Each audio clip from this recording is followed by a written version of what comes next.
ठीक है। नमस्कार दोस्तों, स्वागत है आप सभी का हमारे ऑनलाइन यूट्यूब चैनल विद्यापीठ गुरुकुल पर।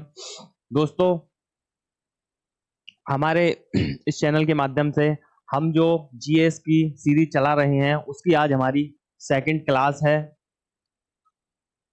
क्योंकि मेरी क्लास जो है रिकॉर्डेड होती हैं, तो किसी को कोई भी डाउट होता है तो उसमें थोड़ी दिक्कत आती होगी, इसलिए जो भी किसी का क्लास जब आप देखते हैं, अगर किसी भी प्रकार का कोई भी डाउट हो तो उसमें कमेंट करें। जो आप कमेंट करेंगे उसे हम सबसे पहले लेंगे और आपके डाउट को नेक्स्ट क्लास में क्लियर करेंगे, उसके बाद ही नेक्स्ट क्लास लेंगे। ऑनलाइन क्लास जो लाइव क्लास सर की चलती है मैथ की, उसमें तो आप लोगों को इतनी दिक्कत नहीं होती होगी, लेकिन ये ऑफलाइन क्लास है, तो अगर आपको किसी भी प्रकार का कोई भी डाउट हो तो आप बेझिझक पूछें, आपका डाउट क्लियर किया जाएगा, उसके बाद ही आगे की क्लास ली जाएगी। ठीक है दोस्तों, शुरू करते हैं हम आज की सेकंड क्लास से। मैंने आपको पिछली क्लास में भारत किस गोलार्ध में स्थित है, भारत की राज्य राजधानी, अक्षांशीय तथा देशांतरीय विस्तार के बारे में बता दिया था। उसी के क्रम में आगे बढ़ते हुए हम आगे शुरू करेंगे और जानेंगे कि भारत की उत्तर से दक्षिण तथा पश्चिम से पूरब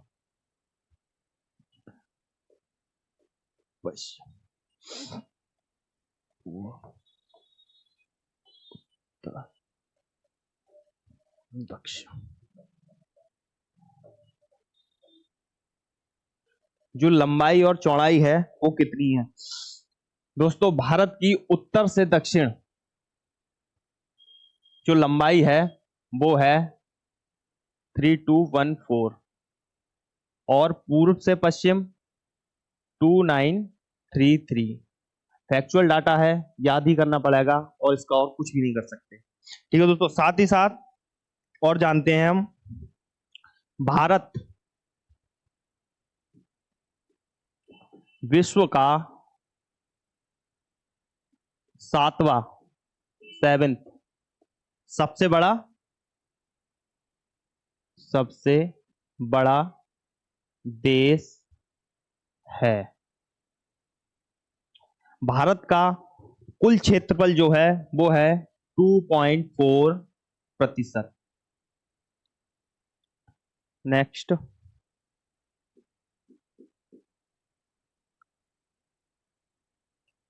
भारत की कुल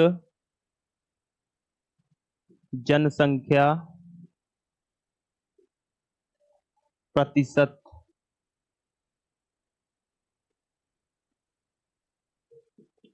दोस्तों, भारत की जनसंख्या का जो प्रतिशत है वो 2011 का डाटा है, इसलिए अब 2021 में जो आएगा वो हम देखेंगे 2011 की जनगणना के अनुसार। 2021 में डाटा आएगा। आई होप हम लोग चाइना से भी आगे निकल चुके होंगे, और ये सेकंड स्थान है, सेकंड। ठीक है, फर्स्ट पर चाइना है और सेकंड पर इंडिया है। और भारत जो 7 बड़े देश हैं उनमें से ये जो अन्य 6 देश हैं वो हैं रूस, कनाडा, चीन, यूएसए, ब्राजील, ऑस्ट्रेलिया,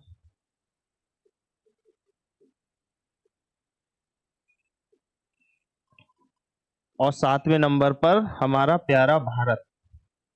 और अगर कभी 8वां भी पूछता है तो 8वां भी देख लो, अर्जेंटीना। ठीक है। और ब्राजील के बारे में एक चीज है, ब्राजील एरिया वाइज भी 5th नंबर पर है और पॉपुलेशन वाइज भी 5th नंबर पर ही है। ठीक है, आई होप ये क्लियर हो गया होगा आप सभी को। इसके बाद बढ़ते हैं नेक्स्ट टॉपिक पर। ठीक है, अब हम जानेंगे भारत किन किन देशों के साथ अपनी अंतरराष्ट्रीय सीमा साझा करता है, कितने देश भारत से स्थलीय रूप से जुड़े हुए हैं, कितने देश जलीय रूप से जुड़े हुए हैं, तथा कितने देश स्थलीय और जलीय दोनों रूप से जुड़े हुए हैं। ठीक है दोस्तों, भारत जिस देश के साथ सबसे पहले अपनी सीमा साझा करता है, मतलब सबसे बड़ी सीमा साझा करता है, वो है बांग्लादेश। भारत बांग्लादेश के साथ अपने 5 राज्य शेयर करता है।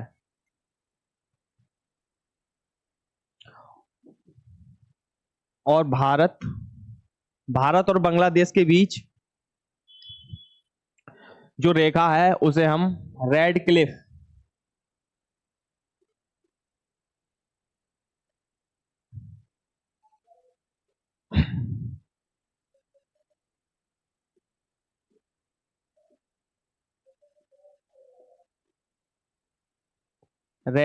रेखा या ऑपरेशन जीरो लाइन। भारत और बांग्लादेश के बीच जो सीमा है उसे हम रेड क्लिफ रेखा या ऑपरेशन जीरो लाइन के नाम से जानते हैं। भारत के जो 5 राज्य बांग्लादेश के साथ सीमा साझा करते हैं वो कुछ इस प्रकार हैं: पश्चिम बंगाल, असम, मेघालय, त्रिपुरा और मिजोरम। पश्चिम बंगाल, असम, मेघालय, त्रिपुरा और मिजोरम। ठीक है। और एक चीज, भारत की जो सीमा है बांग्लादेश के साथ 4096.7, ये विश्व की 5वीं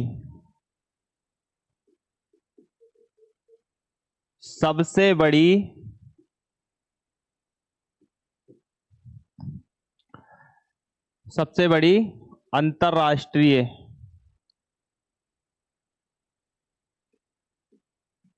अंतरराष्ट्रीय सीमा है। ठीक है।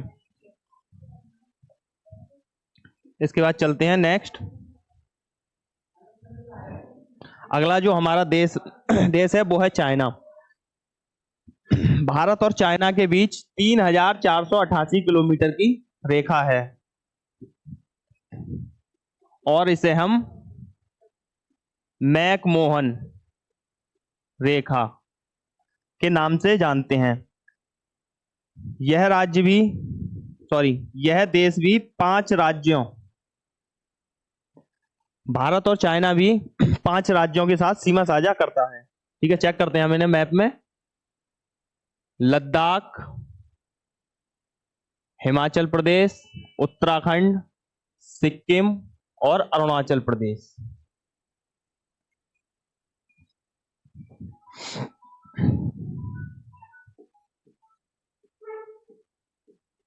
लद्दाख,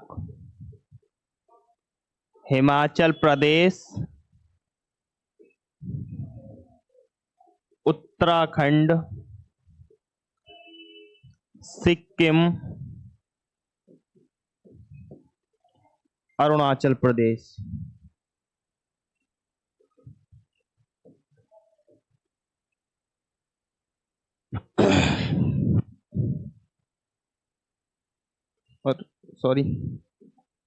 अरुणाचल प्रदेश।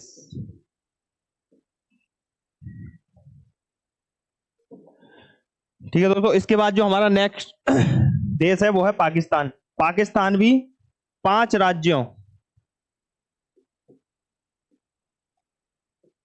राज्यों के साथ सीमा साझा करता है और इस भारत और पाकिस्तान के बीच जो रेखा है उसे हम रेड क्लिफ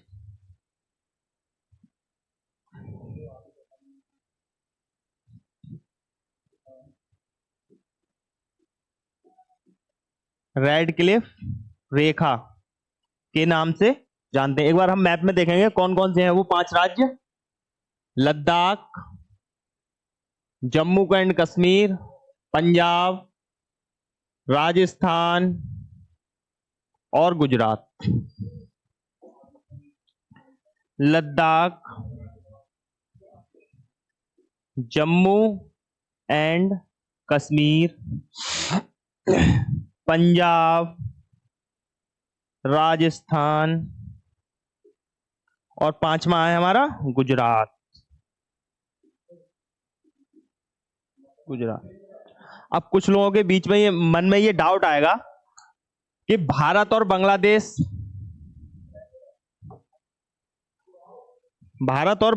के बीच रेड क्लिफ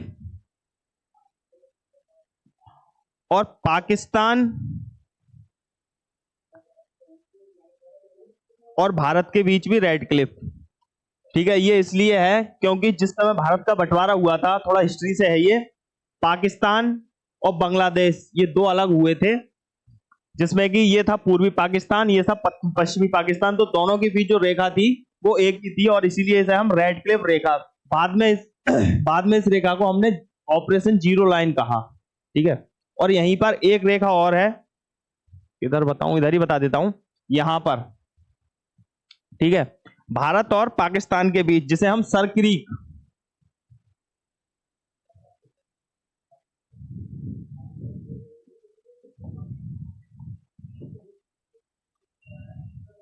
सरक्रीक सरक्रीक के नाम से जानते हैं, और ये टोटल इसकी 96 किलोमीटर लेंथ है। ठीक है,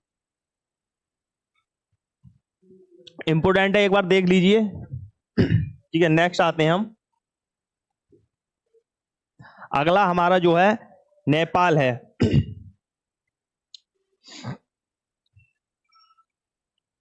भारत और नेपाल के बीच जो हमारी सीमा है वो है 1751 किलोमीटर, और यह है खुली अंतरराष्ट्रीय, एक मिनट,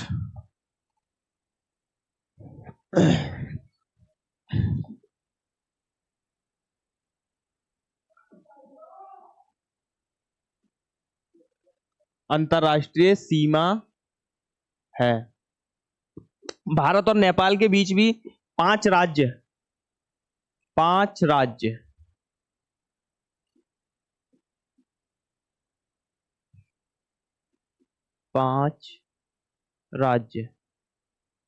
5 राज्य सीमा बनाते हैं। ठीक है, मैप में देखेंगे ना हम,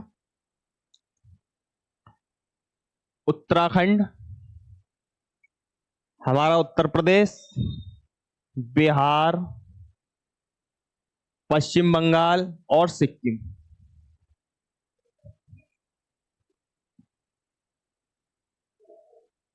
उत्तराखंड,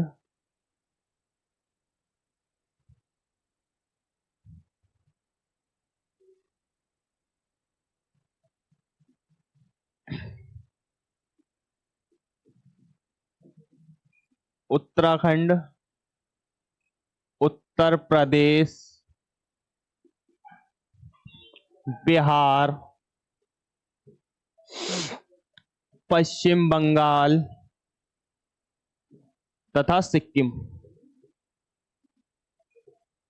ठीक है, एक चीज और, भारत और नेपाल के बीच जो है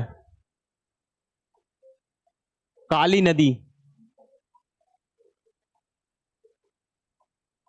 नदी भी सीमा बनाती है। ठीक है ना, आगे बढ़ते हैं। नेक्स्ट हमारा जो देश है वो है म्यांमार। भारत और म्यांमार के बीच 1643 किलोमीटर की सीमा है। ठीक है, देखते हैं इसे हम मैप में। ये रहा हमारा म्यांमार। ठीक है, अरुणाचल प्रदेश 1, नागालैंड 2, मणिपुर 3, मिजोरम 4। ठीक है, 4 राज्य।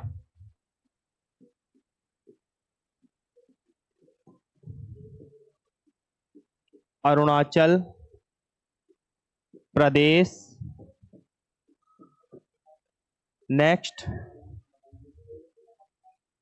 Nagaland, next Manipur, next Mizoram. बस म्यांमार और भारत के बीच भी ये खुला अंतरराष्ट्रीय वो है, केवल कुछ पर्वत हैं जो इनके बीच सीमाएं बनाते हैं, जिसमें कि चीन पर्वत, अराकोमा और पटकाई बूम। ठीक है, ध्यान रखना आप, अगर कभी पूछता है म्यांमार और भारत के बीच कौन सी श्रृंखलाएं या कौन सी पर्वत है, तो चीन पर्वत, अराकोमा और पटकाई बूम पर्वत। नेक्स्ट है हमारा भूटान। 4 राज्य। भूटान भी जो है 4 राज्यों के साथ सीमा साझा करता है, सिक्किम, पश्चिम बंगाल, असम, अरुणाचल प्रदेश। सिक्किम,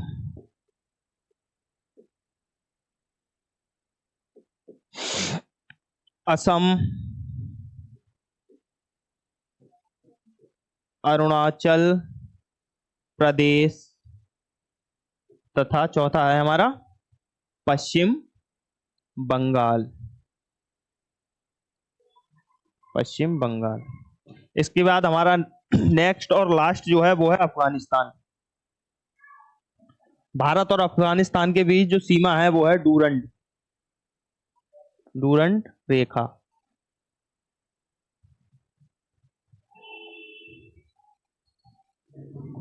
डूरंड रेखा, ठीक है। इस जगह पर है ये 106 किलोमीटर का जो है साझा करता है, और केवल एक राज्य, एक राज्य है हमारा लद्दाख। ठीक है, ये हमारे भारत के जो 7 सीमावर्ती राज्य हैं और भारत जिन राज्यों के साथ सीमा साझा करता है वो हो चुके हैं। ठीक है, एक बार हम इन्हें फिर से देखेंगे। बांग्लादेश, याद करना बहुत ज्यादा इजी है। बांग्लादेश 5 राज्य, एग्जाम में पूछता है तो राज्य मोस्टली पूछता है, उसमें कितने राज्य हैं? 5 राज्य, 5 राज्य, 5 राज्य, 5 राज्य, 4, 4 और 1, बस इतना याद करना है और इसे ध्यान में रखना है कितने राज्य। अच्छा, एक चीज और, एक जो जहां पर एग्जामिनर फंसाता है वो है नेपाल। नेपाल में जो है यहां पे आप देखेंगे, नेपाल का ही क्वेश्चन देखा है मैंने 1-2 बार आते हुए। इस जगह पर ये जो मैप है, पश्चिम बंगाल बहुत माइनर सा जो है इससे लगा हुआ है। ठीक है, तो जब अगर आप लोग कभी काउंट करेंगे तो पश्चिम बंगाल बच्चे भूल जाते हैं इसमें, तो इसे हमें बहुत ज्यादा याद रखना है कि पश्चिम बंगाल भी नेपाल के साथ सीमा साझा करता है। ठीक है ना। इसके बाद नेक्स्ट टॉपिक पर चलते हैं। नेक्स्ट है हमारा तटरेखा। भारत के अच्छा, एक चीज और मैं बता देता हूं आपको पीछे से, यहां देख लीजिए। भारत के कुल 17 राज्य, 17 राज्य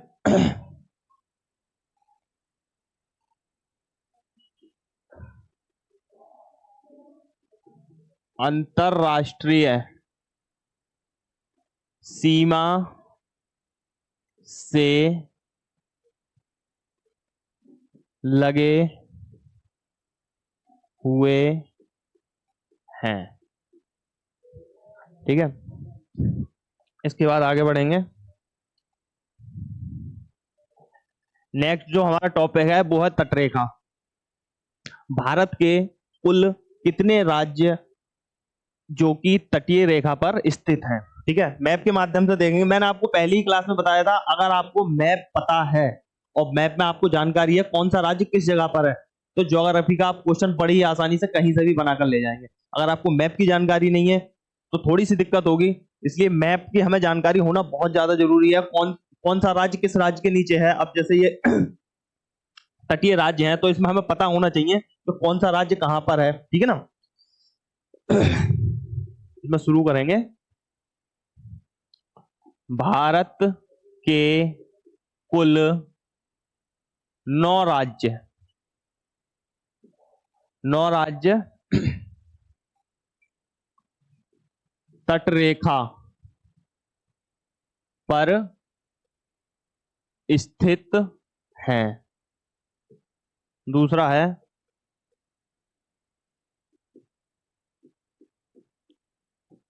भारत के 2 केंद्र शासित प्रदेश तटरेखा पर स्थित हैं। ठीक है, पहले हम इन्हीं को देख लेते हैं, उन्हें तो आगे देखेंगे। ये देख लो, ये है दादर नागर हवेली एंड दमन दीव। ठीक है, ये तो हो गया हमारा पहला, और दूसरा हो गया पुदुचेरी। ठीक है ना दोस्तों, भारत के 2 केंद्र शासित प्रदेश जो कि तटीय सीमा पर स्थित हैं। इसके बाद हम 9 राज्य देखेंगे। 9 राज्य मैप से ही देख लो। गुजरात, एक मिनट,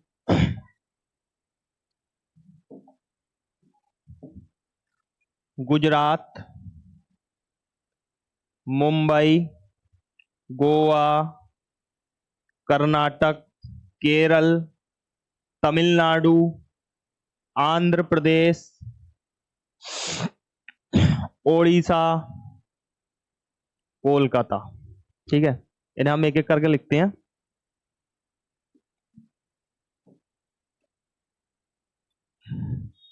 यहां से देखते हैं, पहले हम देखते हैं। अच्छा, जिस तरीके से क्वेश्चन डिजाइन होता है मैं उस तरीके से ही लिखा देता हूं आपको। पहले हम देखते हैं पश्चिमी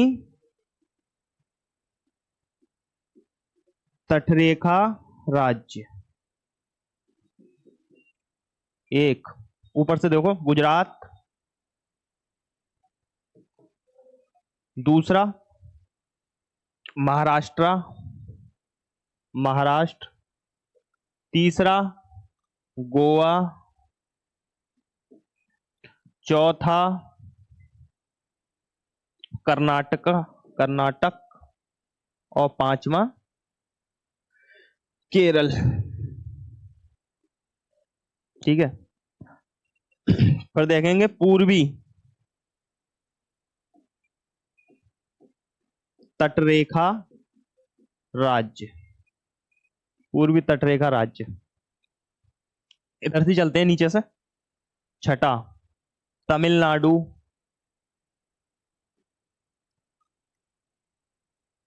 तमिलनाडु, सातवां आंध्र प्रदेश,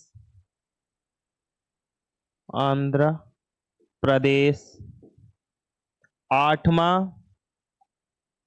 उड़ीसा, और 9वां पश्चिम बंगाल।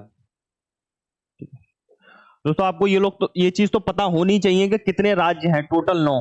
ठीक है, 9 राज्य के बाद मैप अगर आपके माइंड में है तो आप बहुत आसानी से कर लोगे। उसके बाद जो है फिर इनका क्रम भी उत्तर से दक्षिण या दक्षिण से उत्तर पूछ लेता है। पूर्वी राज्य पूछ लेता है, पूर्वी राज्य कौन कौन से हैं जो समुद्री तट पर हैं। पश्चिमी राज्य पूछ लेता है कौन कौन से राज्य हैं जो समुद्री तट पर हैं।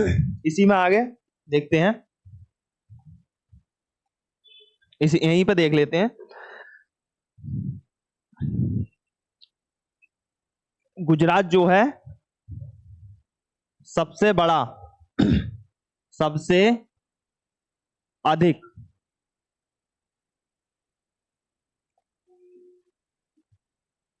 इस तरीके से देख लेना। गुजरात जो है सबसे अधिक तटरेखा पर स्थित है, यानी कि इसकी जो कोस्ट लाइन है वो सबसे ज्यादा लंबी है, लगभग 1660 किलोमीटर। ठीक है ना दोस्तों, सबसे कम दिख ही रहा होगा छोटा सा गोवा।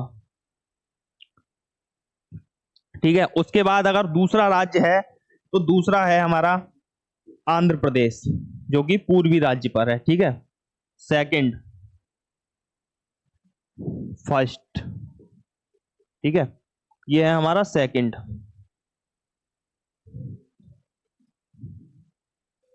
सबसे बड़ा।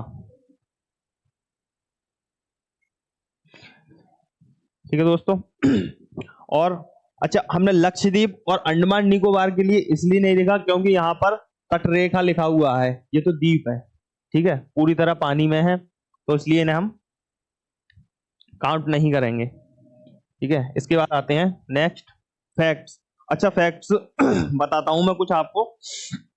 नंबर 1,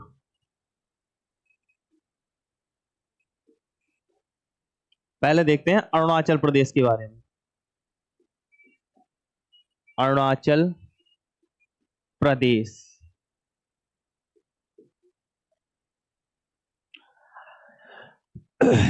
अरुणाचल प्रदेश के पूर्व, पश्चिम और उत्तर, अरुणाचल प्रदेश के पूर्व में म्यांमार, पश्चिम में भूटान और उत्तर में चीन, ठीक है।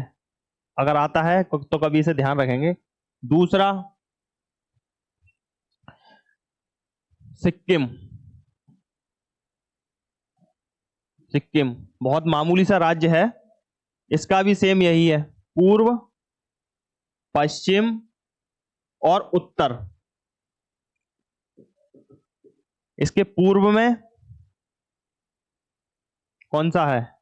भूटान, पश्चिम में नेपाल, उत्तर में चीन। थर्ड, त्रिपुरा,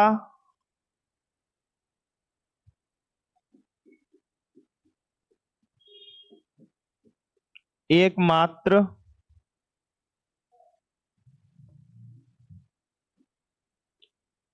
ऐसा राज्य है जो बांग्लादेश से तीन ओर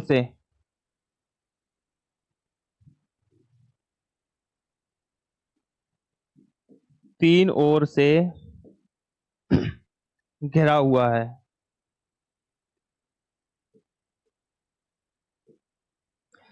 ठीक है दोस्तों, आज की क्लास में बस इतना ही, मिलते हैं नेक्स्ट क्लास में। अगर आपको क्लास अच्छी लगी हो तो कमेंट में अपना रिव्यू जरूर दें, आपका रिव्यू हमें मोटिवेशन देता है। Thank you so much.